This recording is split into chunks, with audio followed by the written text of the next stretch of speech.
Welcome back, everybody, to another deep dive. Today, we are going to be focusing on Ukraine. And, it's a topic you're really interested in. I can tell by all the stuff you sent over, articles and analyses, and even this really cool timeline. So it looks like you are especially interested in Pokrovsk and what's happening over there right now. Yeah, it seems to be heating up over there. Yeah, for sure. And the photos you sent paint a very interesting picture. One of the things that stood out to me was how it's basically a ghost town now. Oh, wow. Like the population has plummeted down from like 60,000 people to just 7,000. It's crazy. Even the post office is closed down. Really? Yeah, they're delivering mail by armored truck. Oh, it's wild. I know, right? That's a good detail. Yeah. So I thought maybe we could bring in an expert to kind of help us understand this a little bit better and really dig into what makes Pokrovsk so important strategically and what's going on over there on the ground. So, welcome. Thanks for having me. Yeah, I'm really glad to have you here. So maybe we can start with just like the big picture. Like, why is Pokrovsk such a crucial location in this conflict? Is it just about its location or is there more to it? Well, yeah, I mean, location is definitely a key factor here. Mm-hmm. Pokrovsk is a really important logistical hub. I think of it as a kind of a central nervous system for a big chunk of the Ukrainian front lines. I see. So, all these roads and railways all converge there, and they supply a huge portion of the Ukrainian forces in the east.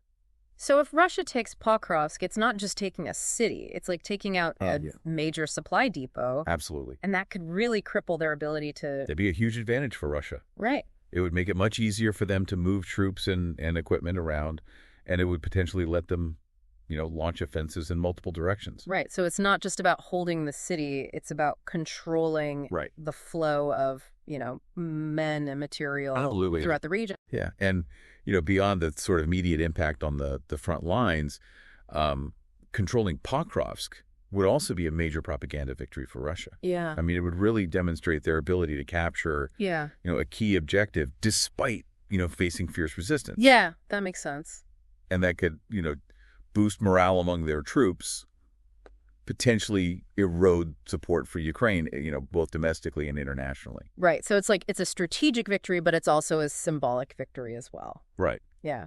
Okay, so capturing Pokrovsk would be huge for Russia, no doubt about it. But what about the people who are still living there? The 7,000 who haven't left. What are they facing on a day-to-day basis? Well, life in Pokrovsk is really, really difficult right now. Mm-hmm. It's dangerous to even travel on the main highway because it's within range of Russian artillery and drone attacks. Yeah. So people are forced to rely on back roads, which are often poorly maintained and much less safe. Mm. And then on top of that, basic necessities like food and fuel, they're scarce. Right. And there's just this constant threat of shelling or airstrikes.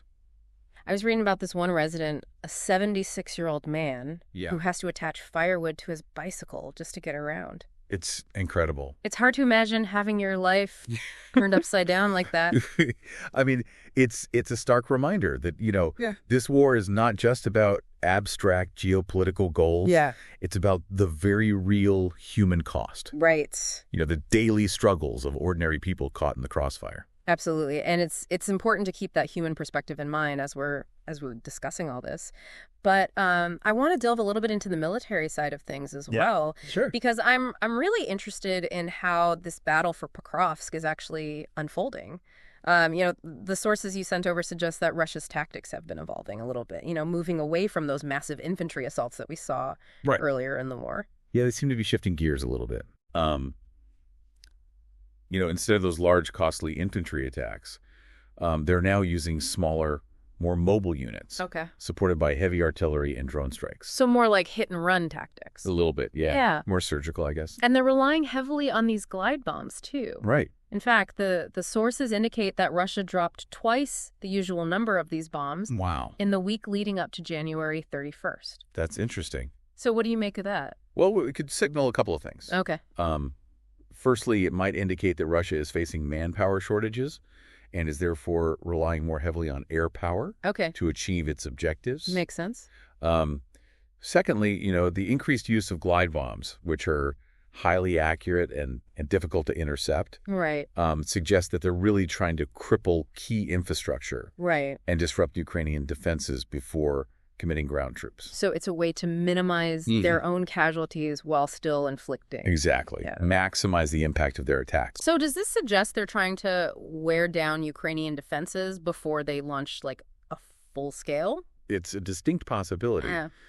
They could be using these smaller units and the targeted airstrikes to probe Ukrainian defenses. Right. Identify weaknesses, disrupt supply lines, create favorable conditions for a larger ground offensive later on. So like a boxer softening up their opponent with jabs before going for the knockout punch. Exactly. Yeah, that's a good analogy. And we also can't forget that Russia has been steadily encircling the city. Right. So their control of the surrounding areas gives them a strategic advantage in terms of artillery positioning and logistical support. So it's not looking good for the defenders of Pokrovsk necessarily. Right. But Ukraine is not just sitting back and taking this, are they? No, they're not. They're also taking the fight to the enemy in some pretty interesting ways, particularly with their use of drones to hit targets inside Russia. That's right. And I guess this is what they call strategic interdiction, where they're basically trying to disrupt Russia's war effort by striking key targets deep inside their territory. Right. So we're talking about oil refineries, ammunition depots. They even hit a factory that makes electronic components for the S-400 air defense system. Wow. Which is Russia's most advanced air defense system, right? That's right. Yeah. The S-400 is a really crucial part of Russia's air defense network. Yeah. It's designed to protect their airspace from enemy aircraft and missiles. So by targeting a factory that makes parts for that system, Ukraine is basically trying to weaken their air defenses, and create vulnerabilities that they can then exploit. Yeah, exactly. So it's not just about causing damage, it's about disrupting the entire supply chain for these. Exactly. Yeah. It seems like a really risky move. It is. But it also seems like it could pay off big time if they're successful. These strikes are incredibly risky. Yeah. But they demonstrate Ukraine's determination to take the fight to the enemy and exploit any weaknesses that they can find. Yeah, it's a high-stakes gamble. It is. For sure. Okay, so we've got this tactical chess match playing out. Russia trying to tighten its grip on Pokrovsk, Ukraine, looking for ways to hit back where it hurts. Right. But I'm also curious about the leadership on the ground. Are there any interesting developments there? There is something worth noting. It seems that Ukraine recently appointed a new general to oversee the strategic command. Oh, wow. For the Pokrovsk front. Okay. And this suggests they're taking the defense of the city very seriously. Okay. And perhaps even preparing for a major counteroffensive. It's like they're shuffling the deck and bringing in a new ace. Exactly. Yeah. A new commander could bring fresh ideas, a different approach to strategy and tactics, and perhaps even a renewed sense of urgency to the fight. Yeah, that makes sense. But it's not all good news on the Ukrainian side, is it? It's not. Our sources mentioned they're facing some serious challenges with recruitment. Right. And an increase in desertions. Sadly, that's true. Yeah. A war of this scale and intensity, it inevitably takes a toll on the human element. Right. The constant stress, the casualties, the separation from loved ones. Right. All of these factors can lead to burnout, disillusionment, and a desire to escape the horrors of war. It's easy to forget that even with all the weaponry and the strategic maneuvering, wars are ultimately fought by people. Right. And people have limits. Absolutely. Yeah. So that's something that both sides are going to have to contend with as this conflict drags on. I think that's a great point to kind of transition into the broader implications of this conflict. Yeah. Because as we know, what's happening in Pokrovsk isn't just a local skirmish. No. It's part of a much larger puzzle with global ramifications. Absolutely. This war is having a profound impact on global energy markets, international relations, the balance of power between major nations. And those impacts are only going to intensify. They are as the conflict continues. So let's dive into that next.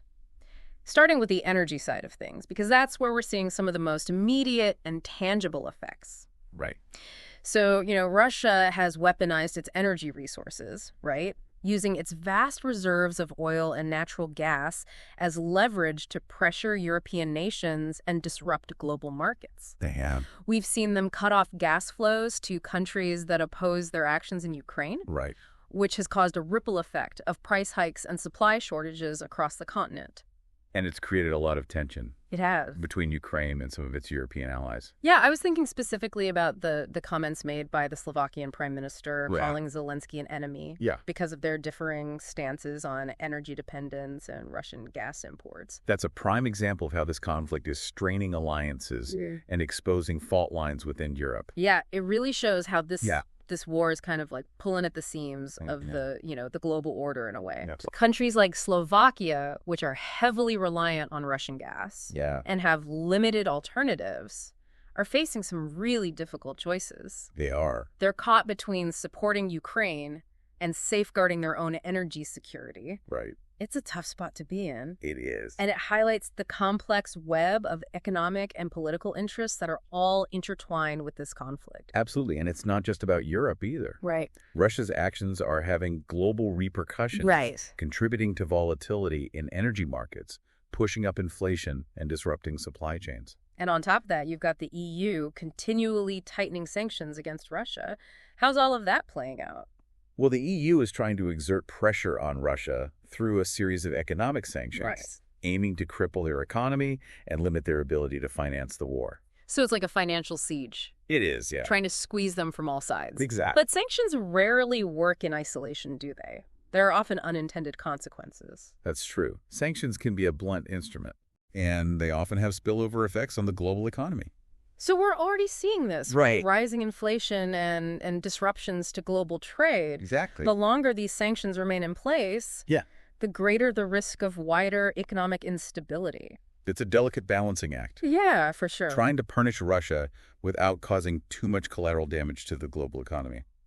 So before we go any further, I want to kind of pause here and turn things over to you, our listener. Yeah. What are your thoughts so far? What aspects of this conflict are you finding most compelling or concerning?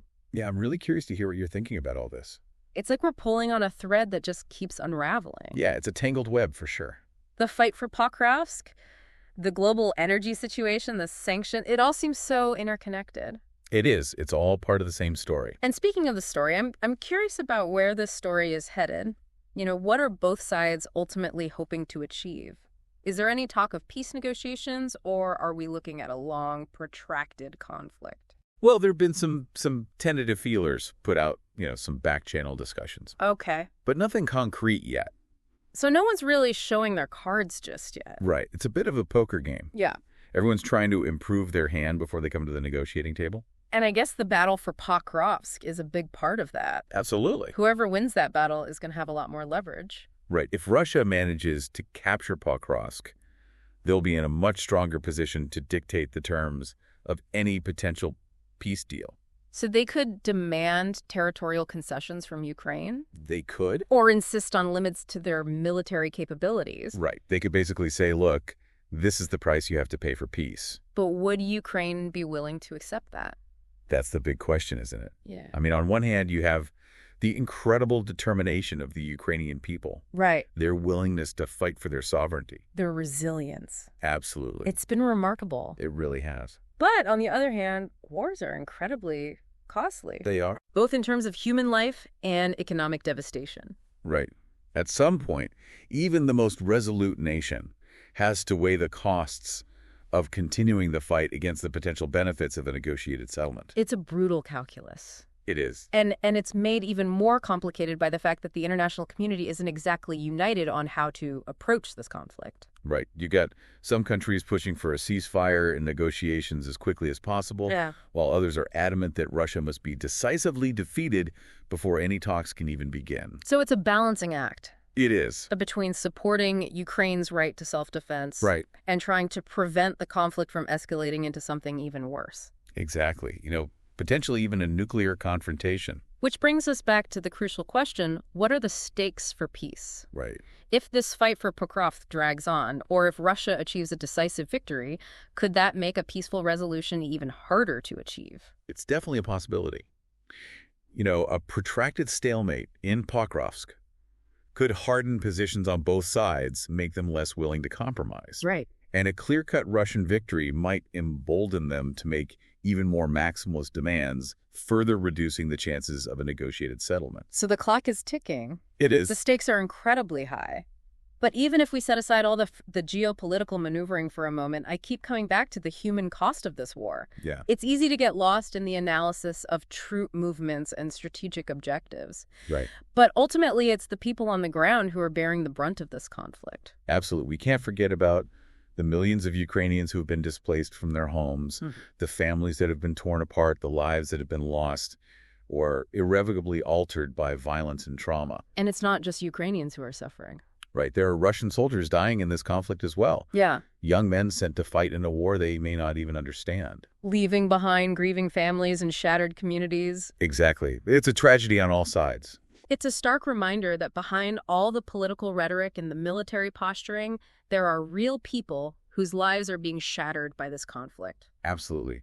And those human stories, those individual experiences of loss and resilience, they deserve just as much attention as the strategic analysis and the geopolitical calculations. I completely agree. It's those human stories that ultimately remind us why peace is so precious. It is. And why it's worth fighting for, even when the path seems uncertain and the challenges seem insurmountable. Well said.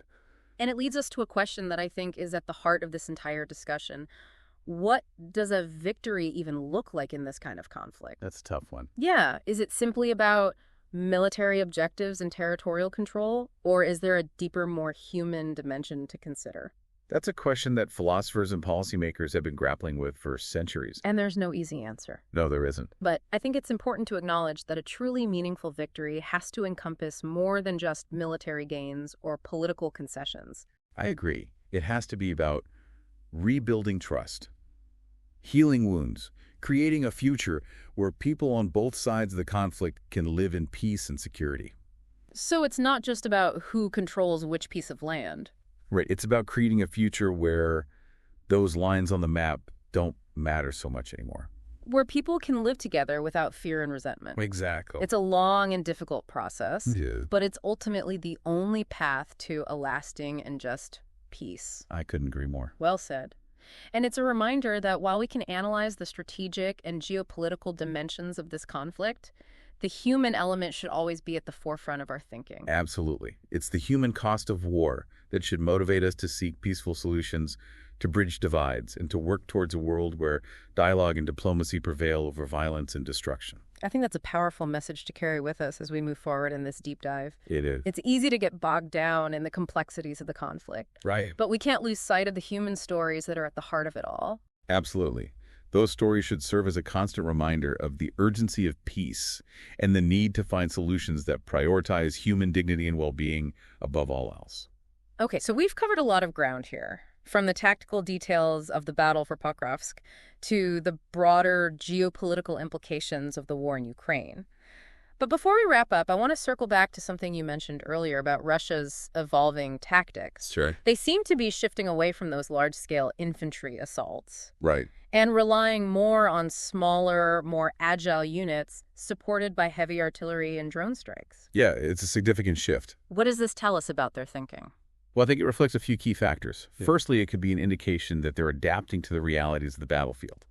They've faced stiffer resistance than they anticipated. So they're realizing that brute force isn't always the answer. Right. Their initial attempts to overwhelm Ukrainian defenses with sheer numbers haven't been as successful as they hoped. So they're having to adjust their approach. They're recognizing that a smaller, more agile force, combined with precision strikes and electronic warfare, might be more effective in this type of conflict. Especially given the terrain. Exactly. The terrain, the challenges of maintaining long supply lines, it all plays a role. It sounds almost like they're taking a page from the playbook of modern guerrilla warfare. There are certainly some parallels there. Using mobility and surprise to their advantage. Right, and this shift in tactics could also reflect a desire to minimize their own casualties. Okay. By relying more on drones and artillery, they can keep their troops out of harm's way while still inflicting damage on the enemy. So it's a calculated approach. It is. But it's not without its risks. No strategies without risks. Right. If they're spreading their forces more thinly, could that create vulnerabilities that Ukraine could exploit? Absolutely. If Ukrainian forces can identify and target these smaller, more mobile units, they could potentially disrupt their operations and inflict significant losses. And we know that Ukraine has been very effective in using their own drones and anti-tank weapons. All right, they've been incredibly resourceful. So it's a cat and mouse game. It is. Both sides constantly adapting their tactics, trying to outmaneuver each other. That's a great way to put it, and it really underscores the fluid and unpredictable nature of this conflict. Right, there are no guarantees. No. And the situation on the ground can change very quickly. Absolutely. We've seen that time and time again. So I want to pose a final question to you, our listener. Okay. We've explored the strategic importance of Pokrovsk, the potential for peace negotiations, the global impact of this war, and even the evolving tactics being employed on the battlefield. But in light of everything we've discussed, do you think the fall of Pokrovsk would be a decisive turning point in this war? Or could this battle, as the Russian advance seems to have stalled, drag on indefinitely, settling into a bloody stalemate that grinds down both sides and further destabilizes the region? It's a complex question with no easy answers, but it's one that's worth pondering as we continue to follow the unfolding events in Ukraine. Yeah, it really does feel like we're at a crossroads. It does, not just in Pokrovsk, but in the whole conflict. Yeah, and crossroads always mean choices. Exactly, and those choices are never easy, especially in a situation like this. Right. You know, on the one hand, you have people saying, we need to end this fighting as quickly as possible. Right. Even if it means making some compromises. Right. The argument there is that, every day this war drags on, more lives are lost, more infrastructure is destroyed, the global economy suffers. And those are all valid concerns. They are, absolutely. But then you have the other side saying that any peace that involves giving in to Russia is just going to make things worse in the long run. Yeah, the worry is that it would embolden them, reward their aggression, set a dangerous precedent for other conflicts. And they have a point, too. They do. Yeah. Especially when you consider the atrocities that have been committed in this war. Right. The brutality that's been unleashed on innocent civilians. How do you negotiate with a force that seems to completely disregard basic human rights and international norms? It's a moral dilemma as much as a strategic one. It is. And it really highlights the complexities of this conflict. Yeah, there are no easy answers. Yeah. No clear-cut right or wrong decisions. And what makes it even more complicated is that it's not just about finding a solution that satisfies Ukraine and Russia. Right. You have to factor in all the other players on the global stage. The US, the EU, NATO, China, everyone has a stake in this, and they all have their own agendas. It's like a giant game of 4D chess. Yeah, that's a great analogy. For every move has a ripple effect across the whole board. And it's almost impossible to predict how it's all going to play out. It is. Yeah, there are just too many variables, too many unknowns, too many potential wild cards. So as we're trying to make sense of all of this, I think it's important to bring it back to you, our listener. Right. You've been following this conflict very closely. You've been digging into all these sources, trying to understand what's at stake. What stands out to you? Yeah, what questions are you wrestling with as you think about the future of Ukraine, the possibility of peace, and the global implications of this war? We've explored a lot of different angles here, but ultimately it's your perspective that matters most. Because how this conflict unfolds is going to affect us all. It will, in ways both big and small. So it's important to have these conversations. It is. To listen to each other, to challenge each other's assumptions, and to try to understand different perspectives. Right, even when those perspectives make us uncomfortable. Because that's how we learn, that's how we grow, and that's how we find common ground, even amidst all the chaos and uncertainty. Well said.